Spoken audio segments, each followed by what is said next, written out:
Good morning, everybody. Thank you so much for inviting both Jerry and I to speak at your Congress of Ophthalmology. For us, this is a great honor.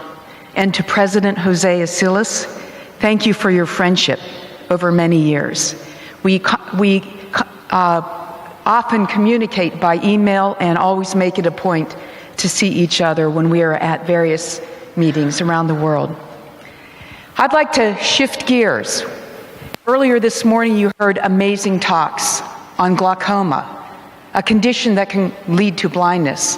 Now we will move on to a condition that can lead to blindness and death. It's very important for all of us to know about melanoma of the eye. I serve on the Scientific Advisory Board for Aura Bioscience, and I will be speaking about their product in my talk today. So I'd like to talk to you about uveal melanoma and high-risk melanoma, some new local and systemic therapies. So we'll talk about melanoma, high-risk melanoma, new treatments for melanoma, and ways that we can treat or even prevent metastatic disease in patients with melanoma. Let's begin with, what is melanoma? So melanoma in the United States affects 2,500 persons per year. Patients can present with symptoms of vision loss, photopsia, floaters, visual field loss, or they can have no symptoms at all. This malignancy occurs most often in Caucasian patients at a mean age of 50 years. The mean size of the tumor at detection in the United States is about 5.5 millimeters in thickness. That's no good. We should be detecting melanoma when it is less than 1 millimeter in thickness. If you look at our dermatology colleagues, they detect skin melanoma when it is 0.76 millimeters in thickness. So we have a long way to go to catch our dermatology colleagues. Who's at risk for melanoma? Fair-skinned, blue or green-eyed patient. Melanoma can arise from one of several conditions. Many of these you know. It can arise from a nevus. It can arise in a patient with melanocytosis. But here's a new one. It can arise in a patient with BAP1 tumor predisposition syndrome. I'll explain that in a minute. And it can arise de novo. Regarding nevus, Singh et al. Wrote a nice report on transformation of nevus into melanoma. For every 8,845 choroidal nevi, one will turn into melanoma. But it depends on the patient's age. If you look at patients based on age categories, the youngest patient, age 15 to 19, only 1 in 269,000 choroidal nevi will transform into melanoma. If you look at those patients 60 to 64 years of age, 1 in 5,000 choroidal nevi transform. And then it peaks at age 70 to 74, where 1 in 3,000 choroidal nevi will turn into melanoma. So if a patient lives up to age 80 years, the cumulative life risk for transformation is 1%. That means if I live to be 80 and I do have 2 choroidal nevi, there's a 1 out of 100 chance that one of them might turn into melanoma. So patients with choroidal nevi must be followed lifelong for that small risk for transformation. We looked at risk factors that predict growth of choroidal nevi into melanoma. And these risk factors can identify melanoma when it is tiny, 1 millimeter in thickness. We remember these risk factors with a mnemonic, too fine, small ocular melanoma, using helpful hints daily. You might say, what does this mean? Well, that's a mnemonic that helps us to remember the 8 risk factors. And each letter stands for a risk factor. T for thickness over 2 millimeters, F fluid, subretinal, S for symptoms, O for orange pigment, M for margin, close to the disc, ultrasound hollow, halo absent, drusen absent. We use these risk factors every day in our practice. We assess each week probably 300 patients with choroidal nevi, and we always mark down risk factors. Helps us to identify melanoma at the earliest point. For example, look at this pigmented fundus lesion. This lesion has 7 of 8 risk factors. That lesion has subretinal fluid. And if you can't see it clinically, get an OCT. And that lesion has orange pigment. Again, if you can't see it clinically, get autofluorescence. That will pick up the orange pigment. That was a melanoma. That wasn't a nevus. But I'm going to show you a picture of a same size lesion in another patient, same size, that was a nevus and not a melanoma. Here it is, same size. But if you look at it, you can see there's drusen, and there's no fluid and no autofluorescence.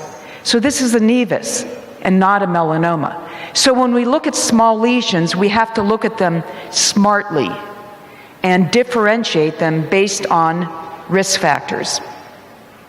Now, a few words about melanocytosis. Melanocytosis can lead to melanoma. A study from our department showed that 1 in 400 patients with ocular melanocytosis develop melanoma in their eye. Here's a 55-year-old doctor from Chicago. He came to see us last year. Can you see the melanocytosis in his right eye? Heterochromia, brown right iris, green left iris. He never knew he had melanocytosis. You can see the scleral pigmentation in his case. That eye had a 1 in 400 chance for melanoma. And guess what? He had a melanoma. Never knew the risk. Had he known there was a risk, he wouldn't have been in to see his doctor every 6 months. Now for the new syndrome associated with melanoma. This was described in 2012, BAP1 cancer predisposition syndrome. These patients carry a germline mutation. It's in their blood on chromosome 3 called BAP1 mutation. And they're at risk for uveal melanoma. They can get multifocal tumors, as shown in this image. She had 2 tumors. Or they can have bilateral or familial melanoma. And they get other cancers too. They get these 3 big cancers: melanoma of the eye, mesothelioma, and renal cell carcinoma. So any family with multiple cancers, including ocular melanoma, we check the blood for BAP1 cancer predisposition syndrome, and this can be handed down generation to generation. So multiple family members are at risk for melanoma of the eye. Let's move on to high-risk melanoma. We've come a long way in our understanding of melanoma of the eye. Metastatic disease depends on 2 factors: tumor size and tumor genetics, but not in that order. It's tumor genetics and then tumor size. Few words about melanoma genetics. We can check DNA and we can check RNA in the tumor. We know what is poor prognosis. If a patient has chromosome 3 or 8 mutation, poor prognosis. Or if they have class 2 melanoma on RNA testing, that's poor prognosis. We call this high-risk melanoma. High risk for metastatic disease. So we did an analysis. This was presented at the Pan American Congress of Ophthalmology in Peru, the Harry Gradle lecture, where we looked at cytogenetic testing of over 1,000 patients with uveal melanoma. We found combinations of chromosome 3, 6, and 8 made 52 different cytogenetic profiles. For example, just to give it to you in a nutshell, if a patient has no mutation of chromosome 3, 6, or 8, their 8-year risk of disease was only 4%. But if they had any mutation of chromosome 3 and 8, the risk was 10 times greater, at nearly 40%. Let's look at the spectrum of mutations. So if a patient has loss of chromosome 3, gain of chromosome 6q, and 8q abnormality, they have an 11 times greater risk for metastatic disease. And if someone has loss of chromosome 3, 6p loss, 6q gain, and 8q gain, they have a 77 times greater risk for metastatic disease. And it increases up to 123 times with various mutations on chromosomes 3, 6, and 8. Those are the 3 important chromosomes for uveal melanoma metastasis. We check chromosomes on every patient to prognosticate, to personalize and understand their risk for metastasis. So can we predict who has high-risk melanoma just looking at the tumor? And the answer is yes, we can predict. We published this as the Richard Green Lecture, Cytogenetic Abnormalities in Uveal Melanoma based on clinical features. And the riskiest clinical features listed in this table, but I'll summarize in this short text. Those with worse prognosis are older patients. They have a 2 times greater risk for metastasis. Or those with ocular melanocytosis, 3 times greater risk for a cytogenetic abnormality. Ciliary body location, 8 to 100 times greater risk. And those with larger base and greater thickness. So it's really important, based on the last 2 risks, tumor size counts, we should really try to catch melanoma early when it's at this stage for best patient prognosis. Let's move on. Some exciting new treatments for ocular melanoma. So in the US, we treat melanoma most often with plaque radiotherapy or proton beam radiotherapy. It works. We can control the tumor in 98% of cases. About 5% of patients, mostly those with large melanoma, need enucleation. I will talk about this new exciting therapy, the ARA-011 nanoparticle therapy.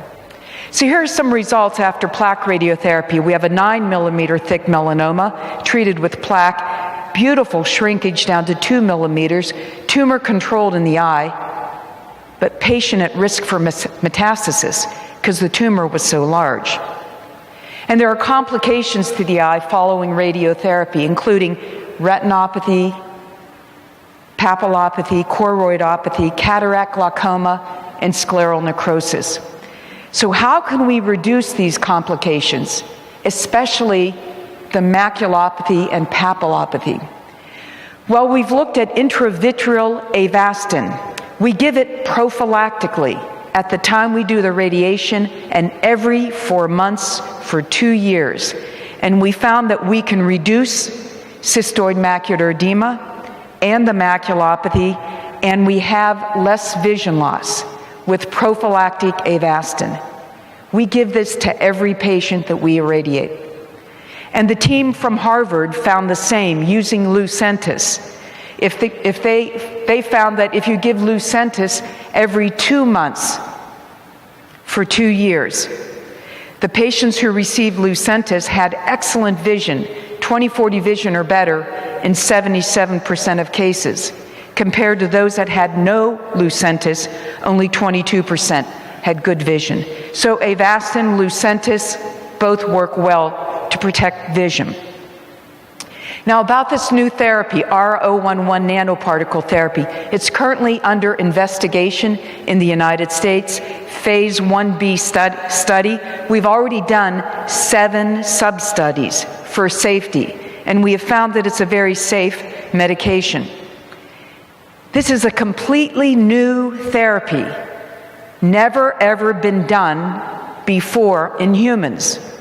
It's a viral-like nanoparticle that is injected into the eye.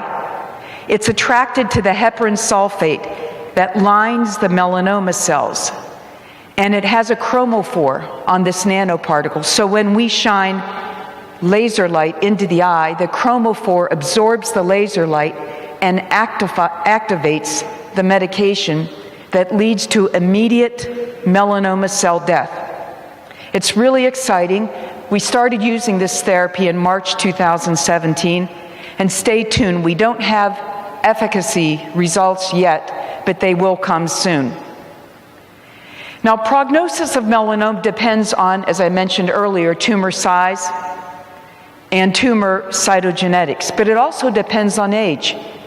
Patients who are younger do better.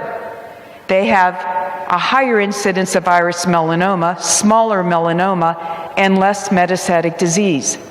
And we have a classification for melanoma. It's called the AJCC classification, where we group tumors into T1, 2, 3, and 4.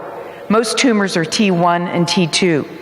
But we find that the risk for metastasis at 10 years increases based on the T grading of melanoma. T4 melanoma has an 8 times greater risk for metastasis compared to T1 tumors.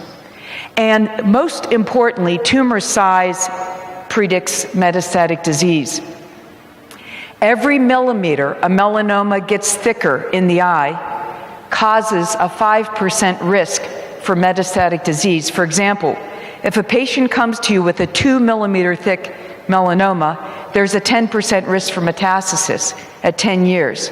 If it's a 10 millimeter thick melanoma, 10 times 5, it's a 50% risk for metastasis by 10 years. So we can estimate the risk for metastasis even before we get cytogenetic testing. And small melanoma does fare better. We are publishing this in JAMA Ophthalmology on radiation of small melanoma, those tumors that are under 3.5 millimeters in thickness. We have 20 years follow-up on these patients. If you look at 1 to 20 years follow-up, small melanoma tends to do pretty well with regard to metastatic disease. By 20 years, less than 20% of patients have metastasis. But it really does depend on the exact thickness, because there's a form of small melanoma that is very dangerous, and that is this melanoma. This is the thinnest of melanoma, is called diffuse melanoma. It's a very aggressive melanoma. It's completely flat, but it has a 25% risk for metastatic disease.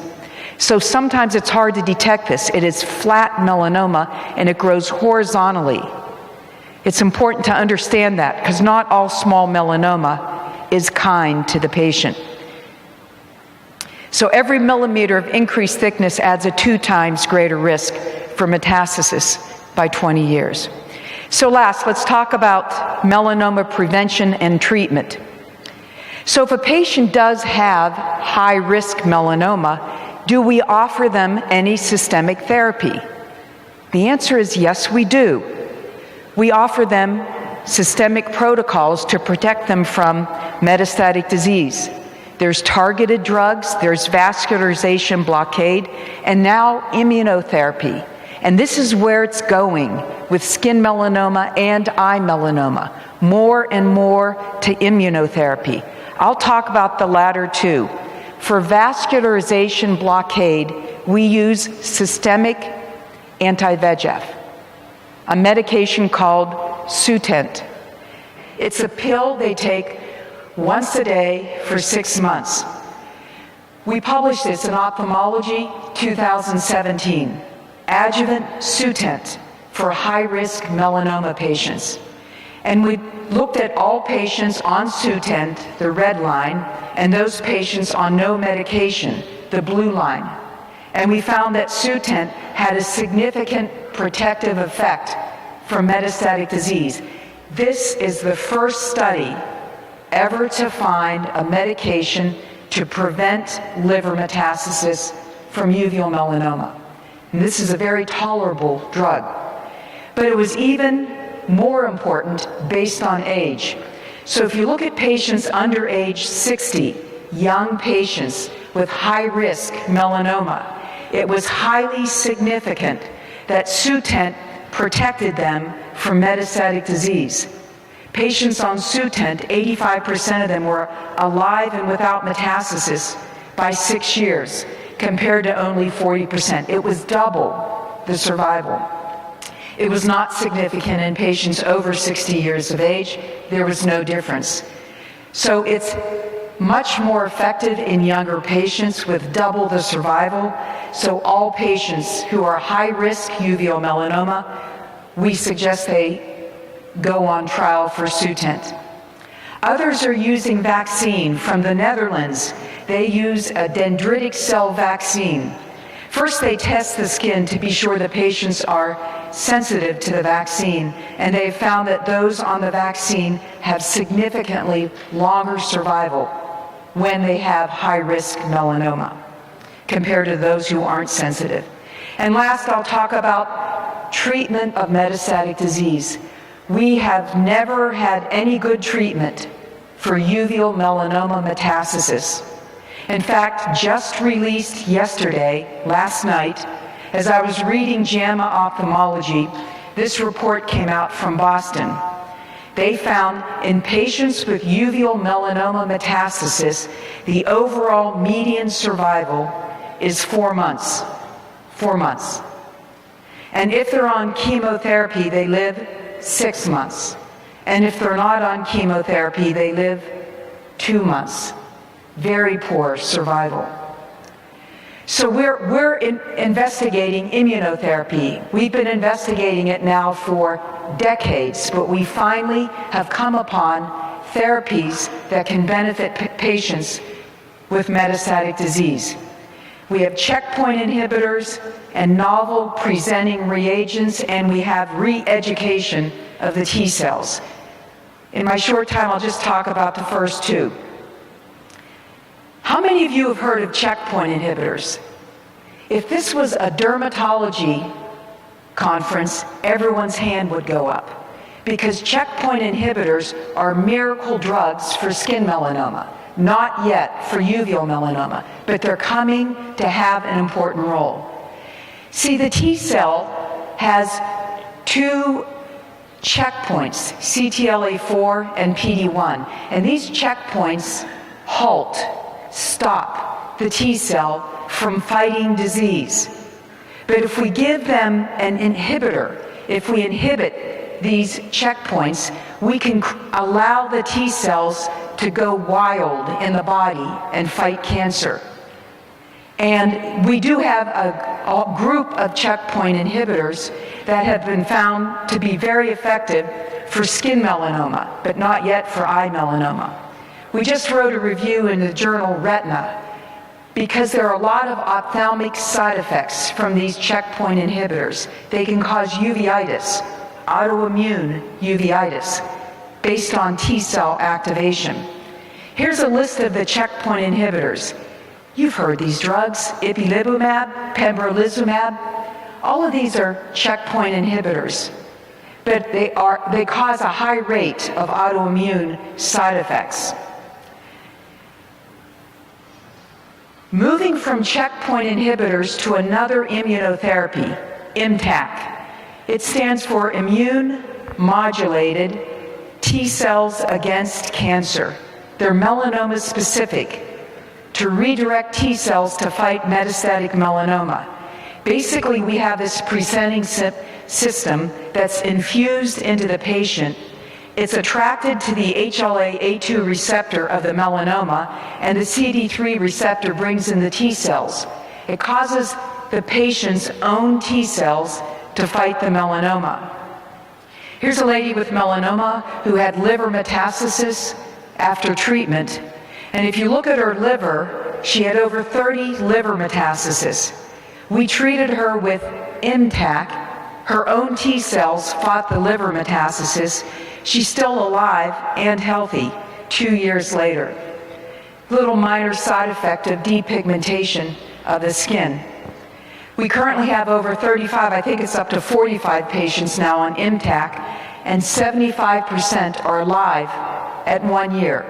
Remember I said the median survival was only 4 months, but with immune therapy, we can keep patients alive over 1 year, some over 2 years.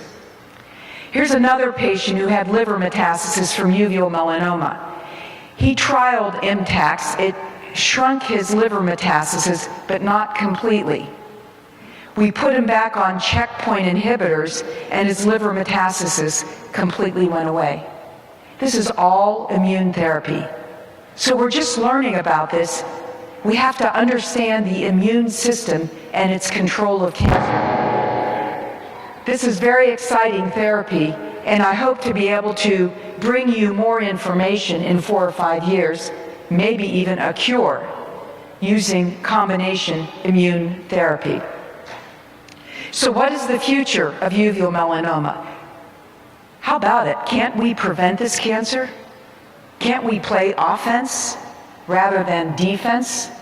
Sort of like our 76ers play offense rather than defense? I think the way we can play offense and prevent uveal melanoma is by telling your patients they need an annual examination, maybe photo screening, take a picture.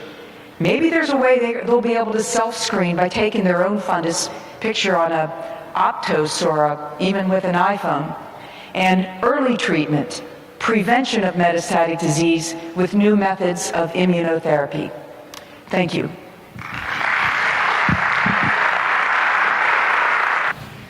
Thank you very much. It's a great pleasure for us to be here.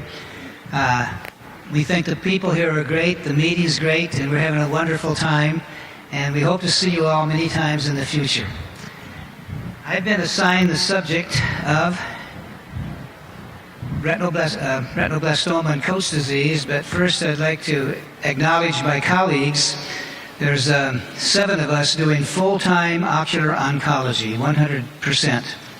And I have no proprietary interest in the material presented here. I've divided my presentation into 2 parts. Part 1, differentiation of Coats disease from retinoblastoma, which Carol's going to talk about more later. And part 2, other conditions that can resemble retinoblastoma. We've seen many patients with retinoblastoma on the oncology service, and it's about the most common tumor we see, but Coats disease is very close second, and PHPV. So I'm going to start by asking the audience a question. Which of these 2 kids has Coats disease and which has retinoblastoma? Do you think it's the older girl or the younger boy? Take a look and make your decision. We'll answer the question later.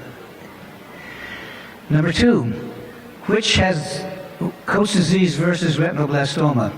Which of these 2 fundus lesions is more likely to be retinoblastoma rather than Coats disease?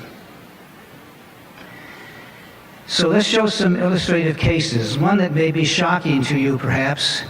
This was the case several years ago of a 9-year-old boy who had leukocoria in another city in the United States. He was diagnosed as having Coats disease and treated there with photocoagulation, cryotherapy, scleral buckling procedure, and finally vitrectomy. And finally the doctors there decided just to do an enucleation, which they did. And something interesting happened. There was a change in hospital personnel, and the eye was never studied microscopically. It was laid aside. The eye, after 6 months delay, was finally looked at by the pathologist, and the pathology diagnosis was retinoblastoma, not Coats disease. The patient was then referred to us after all that happened, and we noted that he had proptosis of his remaining eye that was enucleated elsewhere, and he had an orbital CT that filled the orbit, and not shown here, went back to the chiasm and the brain. So pathology diagnosis in this case was retinoblastoma, and not unexpectedly, the child died of metastatic disease. Now, being interested in that case, I wrote a letter to the doctors who took care of the patient and said, do you have any photographs that were done at that time when you made the diagnosis of retinoblastoma? And here was the fundus photograph that was sent. Is that retinoblastoma? You see, there's a white material in the vitreous. Coats disease doesn't look like that. This is endophytic retinoblastoma. Delayed diagnosis for 6 months, and the child died of metastasis. So let's look at another case that was maybe a little better story. This child was introduced to us by a male consultation. We received many male consultations in our practice, and the doctor said, "My patient has Coats disease. Here's the picture. How do you do your vitrectomy, and how do you drain the subretinal fluid?" Looking at that, I said, "Stop. Our diagnosis is not Coats disease, it's retinoblastoma, and we recommended no vitrectomy, stop that, and do an enucleation." The eye was sent to us a couple of days later. You can see there's a tumor filling half of the eye and all retinoblastoma. If you look carefully at that photograph, there's something in that should have tipped us off right away that this was not Coats disease, but it was indeed retinoblastoma. So I could present to you a few other cases where clinical and medical legal problems developed because of initial failure to make the correct diagnosis and give the appropriate treatment. There have many lawsuits been done in the United States over this very problem. And if you want to give better patient care, you better take care of some of the things that have been published. So, Coats disease and retinoblastoma can be very similar clinically, but the differentiation is important for clinical reasons, for better patient care, and for medical legal reasons, and there have been a number of lawsuits in our country related to this. So we've now seen more than 3,000 patients with retinoblastoma in our practice, and it continues to increase. We see 3 or 4 new patients each week, and Carol treats about 15 to 18 old patients and new patients every week. So it's very busy at retinoblastoma practice. The purpose of the rest of this talk then is to elucidate those clinical features that differentiate Coats disease from retinoblastoma. Let's look first at the possible features. First, age, gender, family history, and laterality are all important, but these are not highly reliable. If you look at Coats disease and retinoblastoma, there's not that much difference. Coats disease occurs more commonly in males and less commonly in females. That's a debatable issue. And retinoblastoma occurs in males at about 50% and females at about 50%. So you can't really use these factors.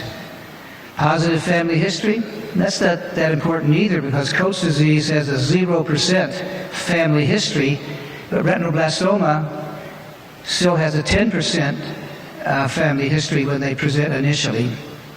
And what about the laterality? Well, Coats disease is usually unilateral and rarely bilateral, and retinoblastoma can be unilateral or bilateral.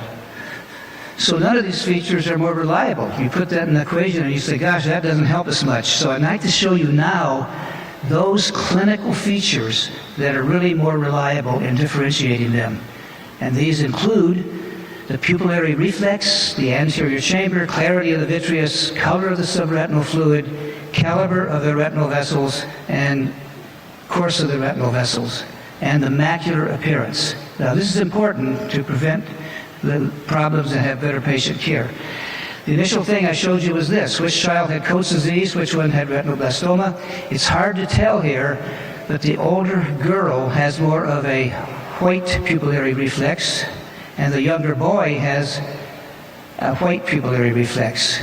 So that's more likely to see this with leukocoria with retinoblastoma and not Coats disease. Now, the anterior chamber findings. It's usually clear in both of these conditions, but Coats disease, when it gets more advanced, produces a lot of cholesterol in the eye, and it may even migrate into the anterior chamber. Whereas retinoblastoma has white tumor cells and no significant cholesterol. What about the vitreous? It's usually clear in both conditions, but especially in Coats disease. In Coats disease, you can look and see those vessels crossing the fundus and not dipping and disappearing. Whereas in retinoblastoma, it's of the endophytic type at least, there's white tumor seeds not seen with Coats disease. Now, what about the subretinal fluid? Well, in Coats disease, there's yellow material in the subretinal space that produces what we call xanthochoria, as opposed to retinoblastoma, which has white seeds in the fundus. And what about the blood vessels? In Coats disease, the blood vessels are more visible as they pass across the fundus, and they often disappear in the periphery. Whereas in retinoblastoma, those vessels tend to dip into the underlying detachment and don't show those changes. What about the macular changes? In Coats disease, you see yellow exudation in the macular area, which is often the reason why they're referred to us, and no prominent blood vessels in the posterior pole, just slight ones. In retinoblastoma, however, there's a white color to the macular area, and the tumor, there's no exudation, and there's these large feeder vessels that dip into the underlying tumor. So that's helpful. What about ancillary studies like ultrasonography and fluorescein angiography? Well, in Coats disease, you can see a retinal detachment pattern like you see with a rhegmatogenous detachment perhaps. And in retinoblastoma, you can see a tumor pattern with deposits of cholesterol within the tumor. And you don't see that with Coats disease. And fluorescein angiography is particularly helpful when you can get good ones. Coats disease shows many aneurysms, whereas retinoblastoma shows a few aneurysms, but nothing like what you see with Coats disease. So what about the gross pathology? Well, it's self-evident. You can see that in Coats disease, there's yellow subretinal fluid, whereas in retinoblastoma, it's a white tumor and does not have that yellow appearance. So in summary for this first portion, Coats disease versus retinoblastoma. The things you need to think about in your own mind as you look at these children is what is the nature of the pupillary reflex, the anterior chamber findings, clarity of the vitreous, color of the subretinal fluid, caliber of the retinal vessels, and course of the retinal vessels, and finally the macular appearance. And if you keep this in mind, you can make the correct diagnosis most often. Well, for summary for this portion, Coats disease and retinoblastoma, they have similar clinical features, distinct differences in most cases, and it's important to make the correct diagnosis, initiate proper treatment, and avoid poor patient care and medical legal repercussions. I'd like to wind down now by talking about a couple of other conditions that are involved in the differential diagnosis of retinoblastoma. First, there are a number of hereditary conditions. My time will not permit a detailed discussion of each of these, but things that look like retinoblastoma in our practice include Norrie's disease, congenital retinoschisis, incontinentia pigmenti, and familial exudative vitreoretinopathy. Developmental abnormalities include PHPV, Coats disease, congenital retinal detachment, coloboma, retinal dysplasia, and others. And there's a number of inflammatory conditions that I've listed here that should also be included in the differential diagnosis of retinoblastoma, and you should think of these. And some selected other intraocular tumors, which I'll mention in just a moment. So now let's look at a few cases of pseudoretinoblastomas that have appeared in our practice, and there are many others. Persistent hyperplastic primary vitreous. You've all seen it. How many have seen it in the audience? Fair number? Okay. It's also known as persistent fetal vasculature. And if you look carefully, PHPV has microphthalmia and often has a cataract, whereas retinoblastoma is a normal-sized eye, no microphthalmia, and usually no cataract in the early stages. PHPV is also present at birth and creates traction on the retinal vessels and a cataract, whereas retinoblastoma occurs after birth, usually no traction, and the lens is usually clear. And what about ultrasonography? With PHPV, you can see a retinal detachment type of pattern like you'd see with retinal detachment, whereas in retinoblastoma, you see a mass with foci of calcification due to the changes in the fundus. What about ocular toxocariasis and other stimulating conditions? In toxocara, the patient usually develops a cataract very young and has inflammation in the eye, whereas in most retinoblastomas, the eye is more quiet and produces minimal inflammation.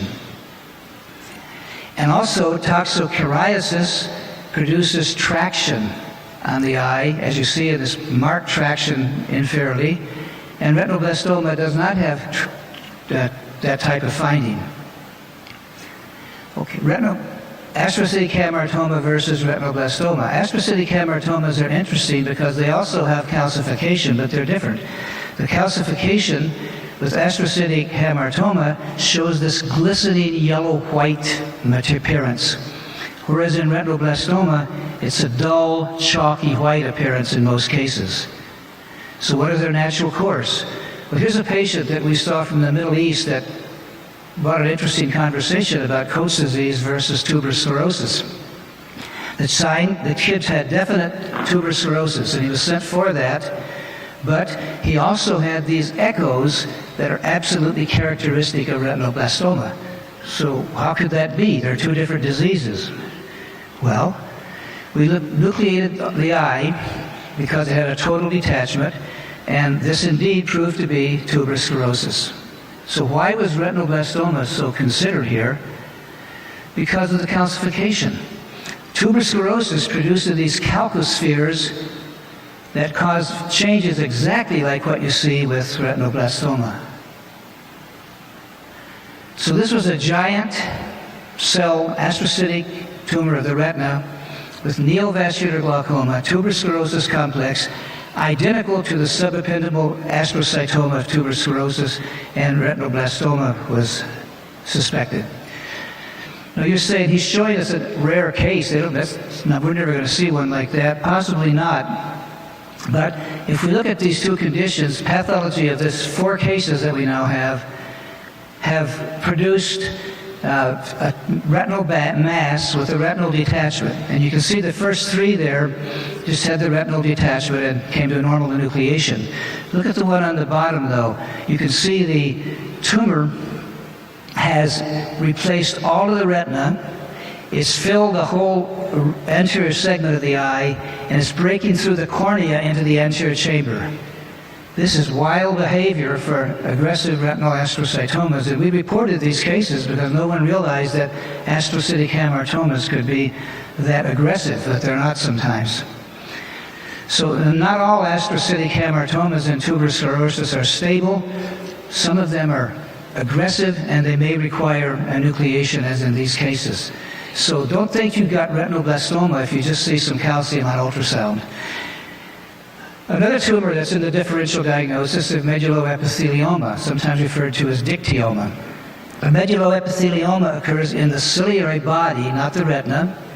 They get a sublux lens and a cataract, whereas in retinoblastoma, in the retina, there's no sublux lens and usually no cataract. Medulloepithelioma is interesting because it produces in the anterior segment sometimes these globules that look just like the calcium of retinoblastoma. But once again, these prove to be the calcospheres that occur with non-teratoid medulloepithelioma. So there's teaching out there that if you see calcium in the eye of a child, you should immediately suspect retinoblastoma. That's true, but there's a number of other benign conditions that can also do that. A teratoid medulloepithelioma with the hyaline cartilage that they have in the eye can look just like retinoblastoma. Now for a few quick final cases of pseudoretinoblastomas for audience participation. I need your help, okay? First patient is this. Anybody want to shout out your diagnosis here? Well, it's a white pupil in a child, but this is a cataract. Congenital cataracts can produce leukocoria. Next, what is this one? Anybody want to try that? Yes, that sounds good. This happened to be coloboma. A coloboma can be large enough to produce a white pupillary reflex and be confused with retinoblastoma. You guys are doing well so far. The guy in the front row is getting all the good answers, so I may stick with him for a while, unless anybody else wants to volunteer. Okay. What's this case that looks like retinoblastoma? Everybody will get this, right? Yeah, this is congenital myelinated nerve fibers, and it can sometimes be prominent enough to look like retinoblastoma. Myelinated nerve fibers versus retinoblastoma. What about this one? Well, this happens to be toxoplasmosis retinitis that produced a white pupillary reflex, also looking like retinoblastoma. Anybody? This is a hard case. It's been talked about a lot at this meeting. Anybody know what this is? In a child? This happens to be a rhegmatogenous retinal detachment. You can see them in children, sometimes after trauma or unexplained reasons, and as you can see, they have just echoes of the retina and no tumor. So rhegmatogenous retinal detachment can be confusing as well. Another one, what does this patient have? A baby with this? Anybody want to try that? Had some trauma recently? This is a vitreous hemorrhage. We from time to time see vitreous hemorrhages in kids, and the doctor that sees them, often the retina specialist, doesn't necessarily think of retinoblastoma because you can recognize for what it is. And finally, my last case, and the gentleman in the front is the superstar. He's got them all right so far, so he may be ready for autographs if anybody wants to take them later, okay? So what is this? Anybody want to help? Well, it's a white pupil. It's got some traction on the retinal vessels. But what can we take about his history that might give us the final answer? Well, the opposite eye can give away the answer in this case. Here's the opposite eye. Who gets the gold star for today? What had the child had done? Strabismus surgery. And what happened at strabismus surgery? The surgeon went through very nicely through the retina, through the strabismus, and out the other side. So this was congenital esotropia that developed after bimedial recession and was referred in with the diagnosis of retinoblastoma. So in the last few minutes we've talked about several simulating lesions that can be similar to retinoblastoma, and if you understand some of the features that I talked about in this presentation, hopefully you can keep that in mind and avoid any misappropriate treatment. Thank you very much.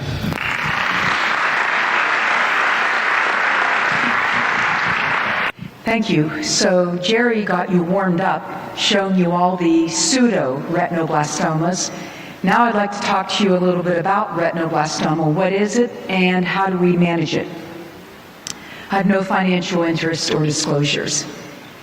So retinoblastoma in the United States, management is all about chemotherapy. We use IVC, intravenous chemotherapy, intraarterial chemotherapy, intravitreal chemotherapy, and intraaqueous chemotherapy. It's all about kids and life, and maybe providing some vision for them. So these are the methods that we use in the U.S. for management of retinoblastoma. Nowadays, if a child comes in with unilateral retinoblastoma, in the 1980s, we would enucleate. In 1994, intravenous chemotherapy was introduced. I'll talk about that. In 2008, 10 years ago, intraarterial chemotherapy was introduced. In 2012, intravitreal chemotherapy. And we've used plaque radiotherapy now for over 30 to 40 years. It's a balance of factors. You have to balance the child's safety, systemic safety, with the globe preservation and also the ultimate prediction of what their vision might be. So we are more and more using chemotherapy rather than radiotherapy for treatment of retinoblastoma. We wrote this article in Current Opinion in Ophthalmology on when to use intravenous, intraarterial, periocular, and intravitreal chemotherapy. It's pretty straightforward, but not all of us agree. With our colleagues from around the world, we wrote a report in 2015 on the agreement and disagreement on how to manage retinoblastoma. One thing we agree on is we've made huge progress in the management of retinoblastoma, but we don't all agree on when to use the different types of chemotherapy. So we've published a few reports on retinoblastoma looking at intravenous chemotherapy and intraarterial chemotherapy and even intravitreal chemotherapy. But I'll go through one by one with you when we use this. If a child has massive retinoblastoma and there's no hope for saving the eye, or if it's high-risk invasive retinoblastoma into the optic nerve, or if the parents are unreliable, you don't think you're going to ever see this child again, we would enucleate the eye. We use intravenous chemotherapy mostly for bilateral retinoblastoma and intraarterial chemotherapy for unilateral retinoblastoma, and intravitreal chemotherapy for vitreous seeds, injecting the chemo right into the eye, and then plaque radiotherapy if the tumor is fairly small and localized. First, we have to understand the international classification of retinoblastoma. We have groups A, B, C, D, and E. We published in Current Opinion in Ophthalmology this international classification. Basically, group A is small tumor, 3 millimeters or less in diameter, as shown in this diagram. Group B tumors are bigger than 3 millimeters, or they're located in the fovea, or they have subretinal fluid. Easy to remember this, and I highlight in yellow the letters: A for small, B for bigger, C for contained seeds, localized seeds, within 3 millimeters of the tumor. Here in this diagram, green seeds are vitreous seeds and orange seeds are subretinal seeds. As the seeds become more proliferative and more extensive, it becomes group D, retinoblastoma. D means diffuse, seeds more than 3 millimeters from the tumor. And then group E is really extensive disease, where more than 50% of the globe has retinoblastoma, or there's opaque media or neovascularization of the iris. Here's how we give the different types of chemotherapy. Intravenous chemotherapy, we give into a vein. We usually don't use a port. We just go into a peripheral vein, and we give vincristine, etoposide, and carboplatin. Intraarterial chemotherapy, we give into an artery. We enter the femoral artery, because that artery is closest to the skin, and we catheterize all the way up to the eye, and we give melphalan and topotecan. Intravitreal chemotherapy, we give right through the pars plana into the vitreous cavity, and we use melphalan or topotecan. These are basically the drugs that we use for the 3 different types of chemotherapy. So let's look at a comparison of intravenous chemotherapy compared to intraarterial chemotherapy, looking at group A with minor disease, all the way up to group E with very advanced disease. The yellow columns are intravenous chemotherapy. We have very good control for groups A, B, and C. 90% to 100% of the eyes are saved with intravenous chemotherapy. Not doing so well for group D or group E. But if we compare that to intraarterial chemotherapy, we have 100% salvage of group B, C, and over 90% salvage of group D. So intraarterial chemotherapy is much more powerful than intravenous chemotherapy. So for groups A, B, and C, either way, we get good control. But for groups D and E, we prefer to use intraarterial chemotherapy because it gets the drug right where we want it, right into the ophthalmic artery, into the eye. Now that we're giving intravenous in addition to intraarterial chemotherapy, we're saving more and more of these very advanced group E eyes. We did a head-to-head retrospective comparison for unilateral retinoblastoma to look at who does better, eyes treated with intravenous versus intraarterial chemotherapy. We looked at 91 eyes, half treated with intravenous, half treated with intraarterial chemotherapy. And we found that those treated with intraarterial chemotherapy were significantly larger in base and thickness, had significantly more vitreous seeds, and greater retinal detachment. So they were more advanced eyes that were treated with intraarterial chemotherapy. But if you look at the results, for group D retinoblastoma, intraarterial was significantly more powerful than intravenous chemotherapy. And if you look at the results of solid tumor versus subretinal seed and vitreous seed, again, we're able to significantly save eyes with solid retinoblastoma with subretinal seeds and vitreous seeds using intraarterial chemotherapy for unilateral RB. Let's look at the graphs. A, B, C, D, E. Yellow is intravenous chemotherapy, does pretty well for B and C, but not so well for group D in saving the eye. But intraarterial chemotherapy nearly saves every eye, B, C, and D, and it was significantly better for group D. These are most of the eyes that we see with unilateral retinoblastoma or group D. And if we look at solid tumors, subretinal seeds, and vitreous seeds, intravenous can save these eyes, but we do much better with intraarterial chemotherapy in saving eyes with solid tumor, controlling subretinal seeds, and controlling vitreous seeds. All three of these were significantly better with intraarterial chemotherapy. So when looking at unilateral retinoblastoma, intraarterial versus intravenous, who wins? It's hands down, intraarterial chemotherapy is significantly more powerful and saves more eyes with retinoblastoma. I have to be honest with you. We only enucleate maybe 5% of eyes unilateral retinoblastoma anymore in our practice. Most of them now are saved with intraarterial chemotherapy. And this is especially important for unilateral RB.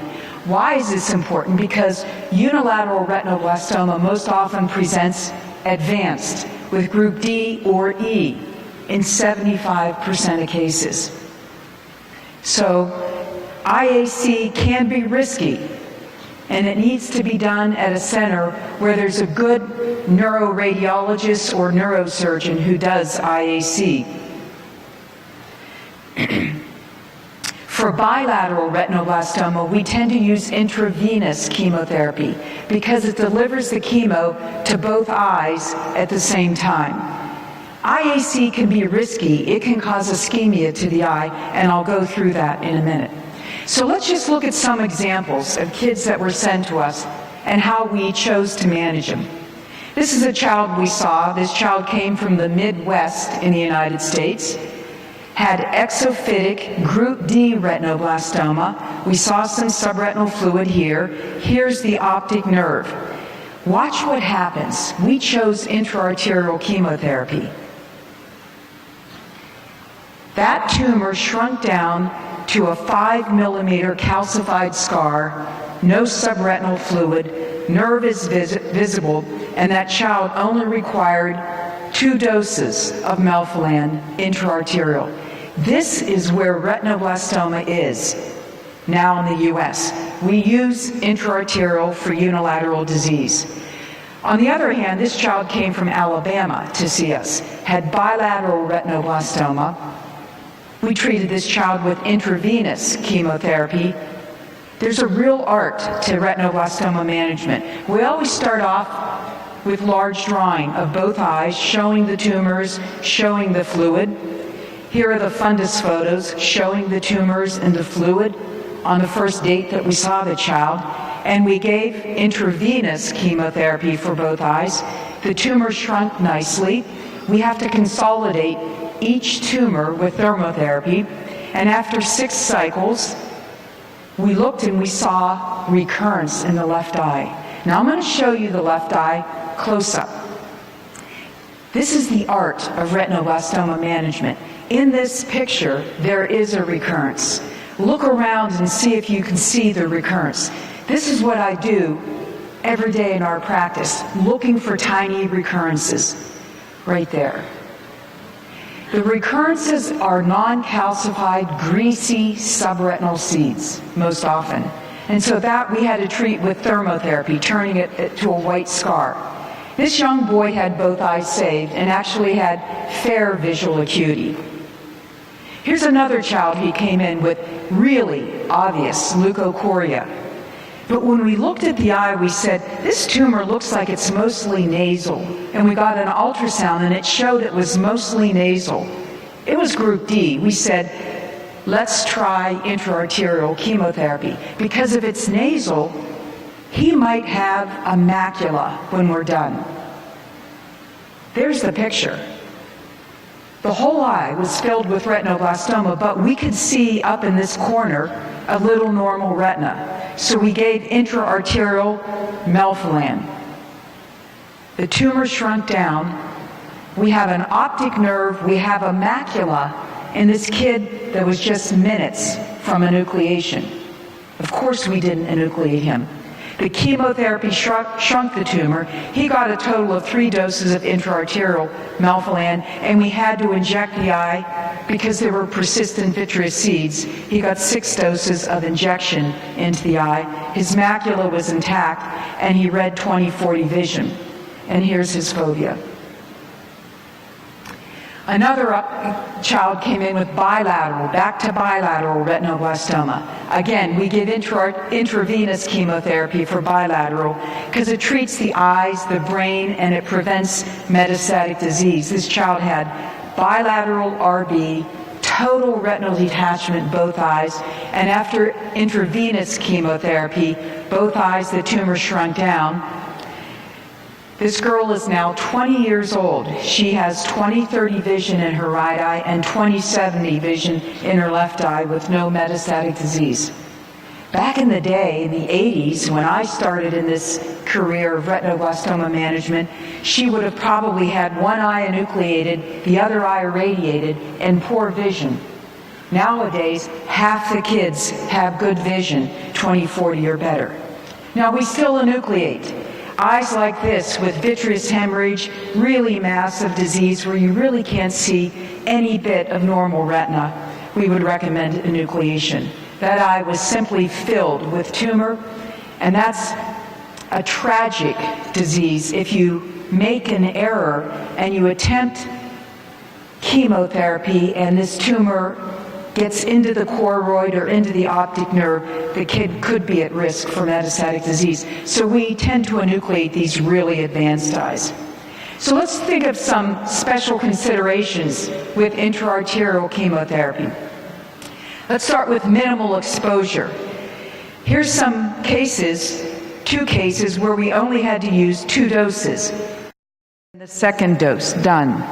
So some of these eyes that don't have advanced disease, we can get by with only 2 doses of chemotherapy. What's the youngest and what's the oldest patient that we've treated? Well, we generally can't treat under the age of 3 months because the ophthalmic artery is too small. But we did treat one 2-month-old. He was a very large child, and we thought he would be big enough to treat. There's his leukocoria, there's his tumor. He got 2 doses of melphalan. The tumor shrunk nicely. He's 3 or 4 years old now with no recurrence. Here's the oldest patient that we treated with intraarterial chemotherapy for retinoblastoma, a 32-year-old man. He was sent to us from Texas. There he is. He's the oldest patient we've treated with intraarterial chemotherapy. They had tried other methods in Texas. His tumor kept coming back. So they sent him to us. We gave intraarterial chemotherapy. Tumor shrunk beautifully. Sent him back home, and he's done well. How about kids who have 13q syndrome? You know, that syndrome where they have a small nose, slow development. They have many other features. These kids are difficult to treat with systemic chemo because they're very slow developing. So we use intraarterial chemotherapy. Both these children had 13q syndrome. There's the right and left eye in child number 1, and after intraarterial chemo for the left eye, you can see regression. And in child number 2, who had this macular tumor in one eye, we did intraarterial chemotherapy. Tumor responded beautifully. And these kids don't get, the beauty of IAC is they don't get systemic exposure to the IAC. Now, we can rescue eyes that have had other therapy with intraarterial chemo. This patient was sent from the Midwest. You can see the optic nerve. The patient had intravenous chemotherapy and the tumor's recurring. Well, what do? Do we enucleate the eye? No, we put this child on intraarterial chemotherapy.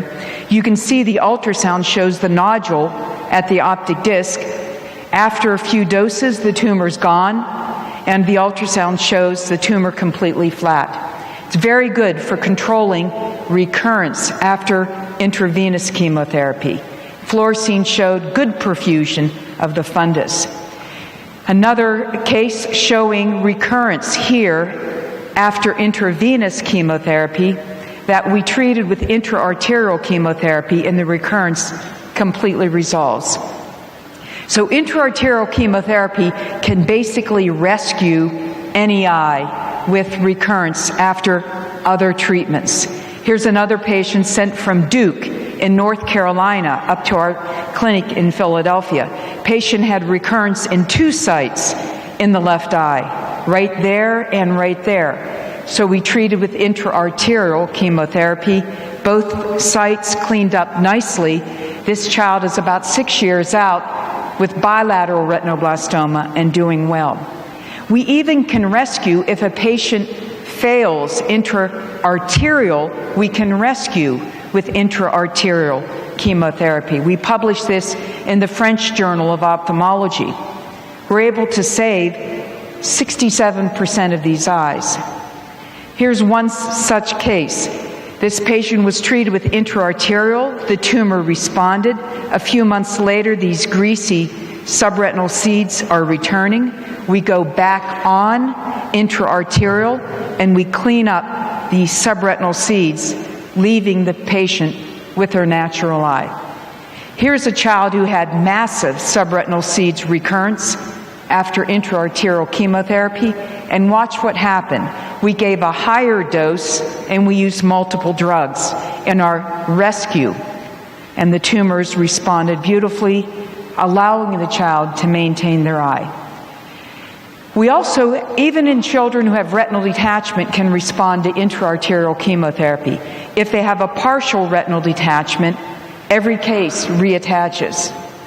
If they have RB and they have total retinal detachment, 43% show reattachment. Mean time to reattachment spontaneously is 2 months. And then last, I can't talk about IAC without talking about the complications. There are complications. These complications lessen with the more experience that the neurosurgeon has.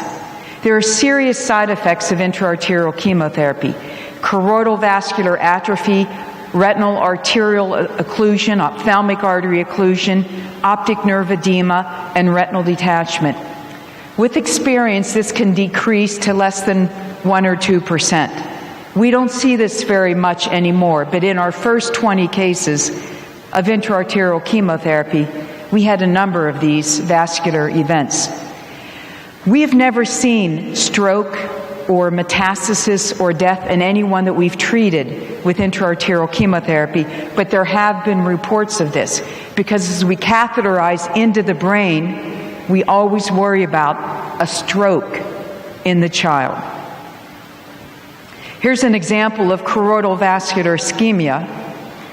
And we have to keep in mind that some of these drugs are very potent, like melphalan is a potent drug, and it can cause male infertility. If a child receives more than 7 cycles, it could induce infertility in males. We published on rhegmatogenous retinal detachment after intraarterial chemotherapy. Why does this happen? Because we're treating very advanced eyes. and it can relate to an atrophic hole at the site of retinoblastoma. We saw that in 7 cases, or where we do cryotherapy in 2 cases, and in 1 case it was related to a PVD that occurred. And it's hard for me to show these rhegmatogenous retinal detachments, but here's a really advanced eye that was saved with intraarterial chemotherapy. But this child had persistent rhegmatogenous retinal detachment with little tiny holes at the sites of the arrows. Didn't respond to scleral buckle.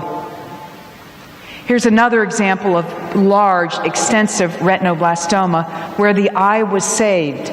But little tiny, here you can see the elliptical atrophic retinal hole at the site of the previous tumor. And these little holes led to rhegmatogenous retinal detachment that was not surgically amenable. Some of these patients can have serious complications. The team out of Australia and from Cincinnati have reported on complication of metastatic disease after intraarterial chemotherapy and vasoconstriction of some of the blood vessels in the brain. Again, we have not seen this, but these are complications that can be quite serious.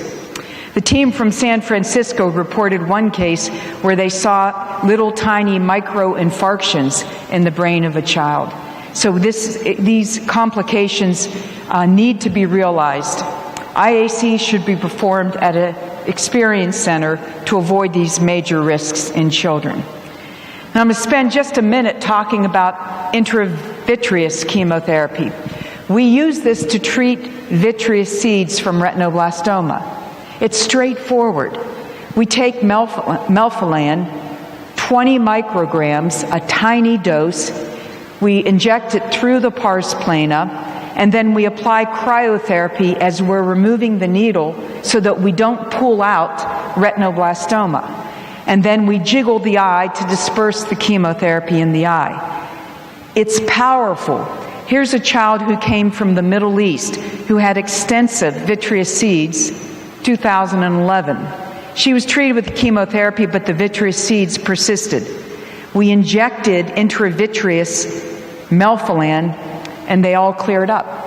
And here we can see her tumor, and she's left with an intact macula. Intravitreous chemotherapy is a powerful tool that we can use for vitreous seeds.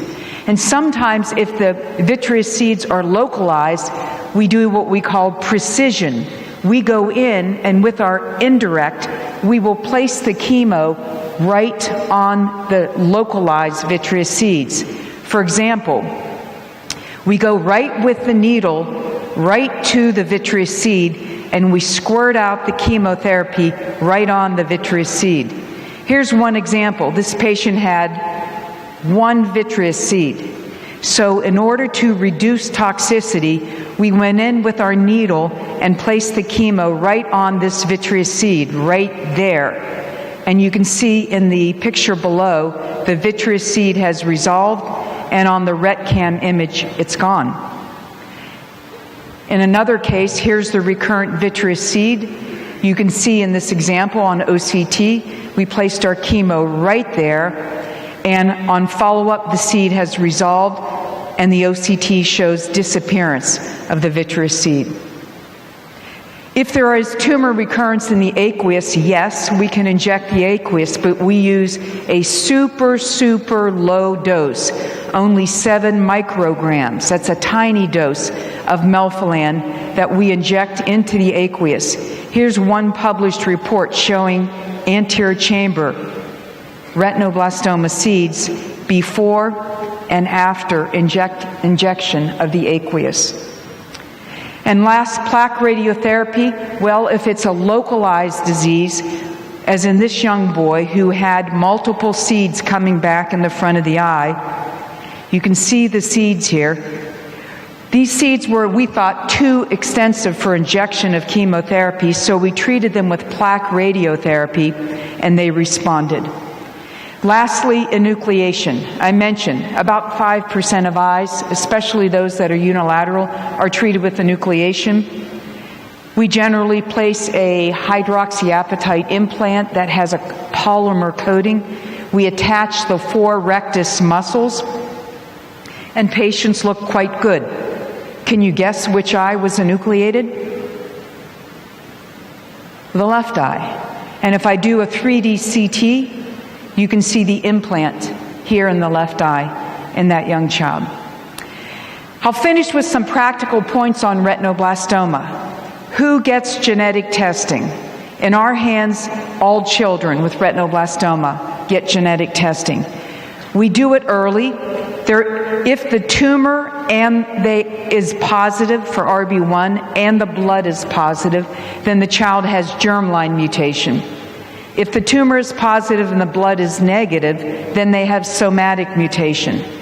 The reason we need to know is because patients with germline mutation are at risk for multifocal tumors, bilateral tumors, pinealoblastoma, second cancer, and transmission to the offspring. And we now have ways to reduce transmission of retinoblastoma to the offspring. If someone carries germline mutation, we do in vitro fertilization, where we hyperstimulate the mother and do in vitro fertilization with the father's sperm. And then when the in vitro is done and the young embryo is at the 8-cell stage right there, we will take 1 cell from that embryo. And if it does not carry the RB1 mutation, we then implant it into the mother, as shown here, and that implanted embryo does not carry the RB1 mutation.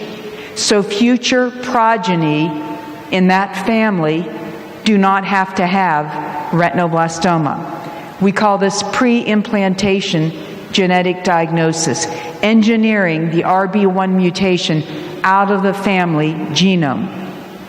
So looking back, we've made great progress in retinoblastoma, not only in understanding genetics, but new methods of chemotherapy, and now we're putting ourselves out of business because we're engineering retinoblastoma gene out of the family tree for many patients.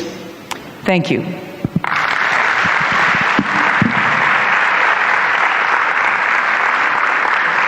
Starting to wind down a little bit toward lunch now, and I wanted to share with you a few comments on invisible intraocular tumors. If none of you are interested in invisible intraocular tumors, you can go to an early lunch, okay? Because why talk about intraocular tumors if they're invisible? But that's what we're going to do anyway. I have no proprietary interest in the material presented here. Invisible intraocular tumors. You know that with ophthalmoscopy, almost all tumors are clearly visible, as in this case of choroidal melanoma or in the other case of retinoblastoma. However, some tumors are less visible, as in this case of a retinal hemangioblastoma in a patient with von Hippel-Lindau. And some tumors are invisible completely, as in this case. Can you see the tumor there? It's invisible. We call these giant tumors. They're ghost tumors, impossible to see with ophthalmoscopy, but visible with multimodal imaging. Now, what the heck am I talking about? If you can't see them, what are they doing there? Well, let's share some examples. Tumor number 1. Can you see the tumor in this picture? How many people can see the tumor there? Probably not. And we call these tumors that can't be seen ghost tumors, okay? So this patient has blurred vision, 20/60, but when you look at the fundus, why do they have blurred vision? Well, if you do OCT through the macular area, shows subfoveal fluid that was not seen clinically. Well, and if we take a cut superotemporally, the OCT shows a choroidal tumor with a lumpy, bumpy appearance. The diagnosis in this case is an invisible choroidal metastasis in a patient with breast cancer, and you can barely see it with imaging studies. Next, looked at invisible tumor number 2, okay? This patient has blurred vision of 20/40, but why? Why is his vision down? Well, you can see below the disc with fluorescein angiography a little hyperfluorescence, but that doesn't help us very much. And if you use ICG, however, indocyanine green, you see marked hyperfluorescent below the disc, as well as hyperfluorescence of the choroidal vessels. What is that? OCT shows at that location a smooth, dome-shaped choroidal mass, not lumpy-bumpy in this case, as we've published. And here's where the choroidal tumor was located. That little red color is it. The diagnosis is invisible choroidal hemangioma, and this was managed only with observation. We didn't worry about it below the disc. Invisible tumor number 3. This patient has what? Anybody want to tell me? Patient has pigment on the sclera. It's been there all of his life, and this is scleral ocular melanocytosis. Now, when you think about it, there have been 2 reports from our department in which we've shown clearly that patients with ocular melanocytosis and this pigment on the sclera and the fundus have a higher incidence of malignant melanoma at a young age, even when this melanocytosis is very subtle. So the same patient, there is a choroidal melanocytosis here. We saw it on the sclera, but where is it in the eye? Well, let's take a look. His vision was 20/40. These are drusen. You may know that drusen are very commonly seen in abundance in patients with ocular melanocytosis.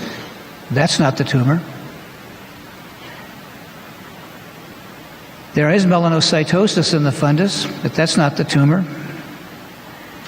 But in the foveal area where we drew the circle, there's some subretinal fluid. Well, this was the melanoma. And you're going to say, he's kidding. That's not a melanoma there, is there? But if we do other imaging studies, such as OCT, you can see there's a small choroidal infiltration, loss of vascular details, and the diagnosis here is an invisible choroidal hemangioma, seen only with imaging studies and not with ophthalmoscopy. This patient was therefore treated, believe it or not, with a radioactive plaque, even though that thing was so small, because we have evidence that people with this do, in the long run, have a worse prognosis, and we've seen people with small lesions like this go on to develop melanoma. So we sometimes, surprisingly, treat them earlier. Invisible ghost tumor number 4. Well, this patient has a fundus photograph. I don't see anything there, but it's one of a set of twins. And both twins have a positive test for von Hippel-Lindau. All of you know about that. And let's take a look at that. Twin number 1. Can anybody see the tumor in this kid with von Hippel-Lindau here? Hard call, isn't it? But there is a tumor in this photo. But where is it? I'll give you a hint. The tumor is in this circle. You got to look carefully. And if you do imaging studies, fluorescein angiography shows there's something hyperfluorescent in that central area. And down below, OCT of the retina shows a mass in the retina. So in this case, it could not be seen clinically, but with instrumentation it's found. So here is the invisible retinal hemangioblastoma, just a little spot, not causing any symptoms at that time. However, let's look at the twin number 2. You can see, what is this? This is the classical appearance of a retinal hemangioblastoma of von Hippel. And you can see it clearly with fluorescein angiography with the feeding artery and draining vein. You've all seen it probably. But the opposite eye of twin number 2 looked normal.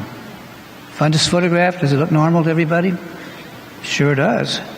However, there is a hemangioma in this circle. Can anybody see it? Well, right there it is. It's seen with imaging studies, in this case fluorescein, but was not seen with the fundus photographs. So fluorescein shows hyperfluorescence of a tiny retinal hemangioblastoma. And the twin and the father all had genetic disease for this. So the diagnosis was invisible retinal hemangioblastoma in this right eye, seen only with fluorescein angiography and not seen without doing any imaging studies. Invisible tumor number 5. This child had retinoblastoma that Carol and the team treated successfully in the left eye. However, what about the right eye? In the right eye, we treated successfully 4 tumors that were all well treated with laser. 1, 2, 3, and 4. So all the retinoblastomas are cured. The right eye had 4 tumors, all well treated. 1, 2, 3, and 4. Hold on. I see the 4 tumors, but there's one more, and it's invisible. If you look at the retina using OCT, it showed a retinoblastoma buried deep beneath the retina in that area, and it was subsequently treated. So we're treating tumors in the eye that we don't even see anymore. Invisible tumor number 6. There's a tumor in one of these eyes. Can you see it here anywhere? Looks like a normal fundus to me. But one area of the fovea shows this kind of peculiar lacy hyper-autofluorescence in the foveal area of the right eye. And if we look with imaging studies, we can see the OCT shows something quite interesting. There's a honeycomb cavitary mass in the foveal area of that right eye, not seen ophthalmoscopically easily. And re-look at the fundus OU. Diagnosis, transparent retinal astrocytic hamartoma of the cavitary type having a classical appearance. And this appearance is something that you've probably never seen. It's just recently appeared in the literature. This is a so-called cavitary retinal astrocytic hamartoma in patients with tuberous sclerosis. And they get this peculiar honeycomb appearance that's pathognomonic, we believe, of astrocytic hamartoma. And you can't see it clinically. So astrocytic, now finally, invisible lesion number 7.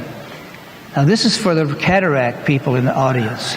So everybody wake up if you do cataracts, okay? Invisible tumor number 7.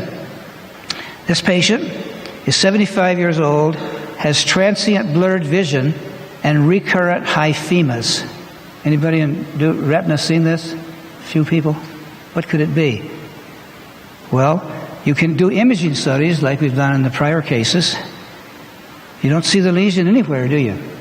Let's do fluorescein angiography. Woo! There's multiple blood vessels going all the way around the pupil in a patient who has a cataract and is being planned for cataract surgery.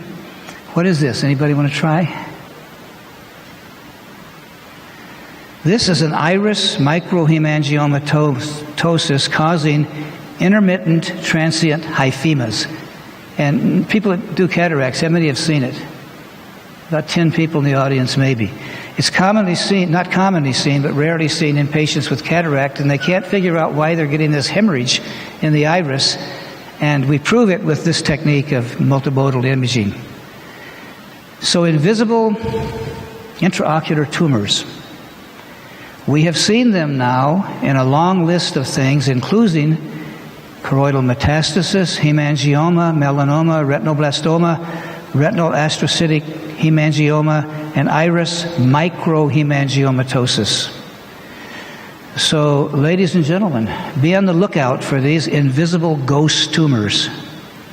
Multimodal imaging, as we've shown, can help detect invisible tumors, and this might allow in the future for earlier diagnosis and prompt treatment of selected intraocular tumors. Thank you.